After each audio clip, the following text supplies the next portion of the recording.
केला बेचने वाली चुड़ैल। एक बार की बात है, जादूपुर नाम के एक गांव में करतब दिखाती एक औरत एक रेड्डी के लिए गांव में आती है। आइए आइए मेहरबान कदरदान, खाइए रोहड़ा के ताजे ताजे केले। कभी खाए नहीं होंगे ऐसे केले, पीले पीले केले खाइए।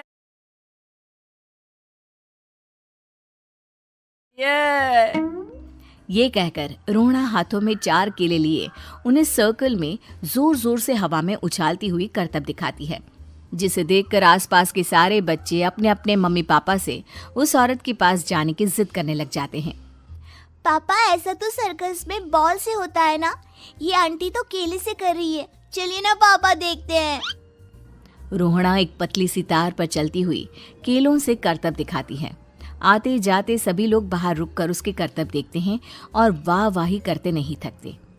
जैसे ही एक आदमी पास आकर उसे पैसे देने लग जाता है, तब वो कहती है, अरे नहीं नहीं साहब, मैं करतब तो बच्चों के मन को बहलाने के लिए करती हूँ। धंधा तो मेरा केले का है। पीछे देखो मेरी रिड्डी, जो भी मेरे केले खाएगा मेरी तरह चुस्त दुरुस्त और तंदुरुस्त हो जाएगा। पता चलता है क्या कि मेरी उम्र 55 की है। अरे पर ऐसे ठंड के मौसम में कोई केला क्यों खाएगा? ये ऐसे वैसे केले नहीं है साहब, ये शरीर में गर्मी देते हैं, ठंड को दूर भगाए। जो भी रोहिणा के केले खाए। पापा, अगर मुझे केले नहीं मिले तो मैं घर नहीं जाऊंगी। तभी उसके पापा कहते हैं कि बेटा, केले ठंड में कभी गर्मी नहीं देते। ये सब कहने की बातें हैं, सामान बेचने का तरीका है इनका। पर पिंकी नहीं मानती। मैं केले खाऊंगी। पिंकी की जिद के आगे नत्थू हार जाता है और उसे केले खरीद कर दे देता है। पिंकी खुश होकर केले घर ले आकर खाती है। अब मैं भी करतब करूंगी, कितना मजा आएगा। जादुई केले। पिंकी पहला केला खत्म भी नहीं करती कि वो बेहोश हो जाती है। दूसरे केले से एक काला धुआं आता है और रोहड़ा चुड़ैल बनकर बाहर निकल आती है। मेरे भूतिया केले बच्चे न खाए, ऐसा हो ही नहीं सकता। जादूपुर वालों, कब तक बचोगे? आ गई हूं मैं रोहड़ा, जिसका कोई नहीं कर सकता सामना। रोहड़ा पिंकी को गोद में उठाकर काले धुएं में कहीं गायब हो जाती है। शाम के वक्त नत्थू घर लौटता है और पिंकी को घर में ना पाकर उसकी माँ से कहता है, माँ पिंकी कहाँ है? अरे बेटा, उसे तो तू सुबह करतब दिखाने ले गया था ना, फिर कहाँ वापस आए तुम दोनों? मुझे लगा तू उसे अपने साथ मंडी ले गया होगा। हे भगवान, मेरी बच्ची कहाँ गई? मैं उसे घर ही तो छोड़कर गया था माँ। नत्थू गांव के घर कोने में अपनी बेटी को ढूंढता है, पर उसे वो कहीं नहीं मिलती। परेशान होकर आखिर रो रो कर नत्थू हिम्मत हार कर घर लौट आता है। अगली सुबह रोहड़ा फिर से करतब दिखाने आती है और इस बार पिंकी की तरह रोनी केले खरीद लेता है। 50 रुपए दिए थे पापा ने, सारे पैसों की मैंने केले खरीद लिए हैं। अब मैं भी आंटी की तरह ही करतबबाज बन जाऊंगा। यही सोचते हुए रोनी केले खाता है और पहला अकेला केला आधा खत्म भी नहीं करता कि चुड़ैल उसके सामने आ जाती है। मेरे साथ चलने का समय आ गया है रोनी। ये तो बस शुरुआत है। अब इस गांव के सारे बच्चे धीरे धीरे मेरे कब्जे में होंगे, एक बच्चा भी नहीं बचेगा। ये कहकर रोना रोनी को गोद में लेकर काले धुएं में अदृश्य हो जाती है। इसके बाद हर रोज गांव में से कोई ना कोई बच्चा गायब होता, पर ऐसा क्यों हो रहा है किसी को भी समझ में नहीं आ पा रहा था।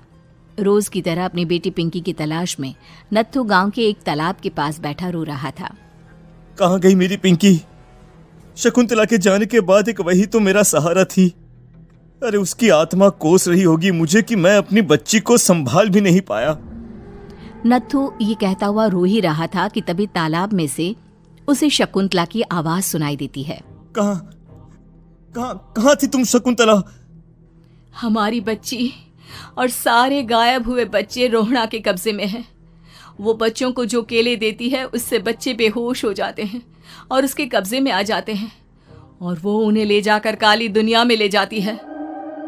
पर वो ऐसा क्यों कर रही है? ये मैं नहीं जानती, पर उस दुनिया का रास्ता मैं आपको बता सकती हूँ। जहां ये नदी खत्म होती है वहां एक केले का पेड़ है, उसके नीचे एक दरवाजा है, वहीं से रास्ता जाता है उस दुनिया का। ये कहकर शकुंतला की आत्मा गायब हो जाती है। गांव के सभी लोग झुंड बनाकर उसी रास्ते से काली दुनिया में चले जाते हैं और वहां देखते हैं कि सारे बच्चे वहां काम कर रहे थे। पापा मुझे ले चलो यहाँ से।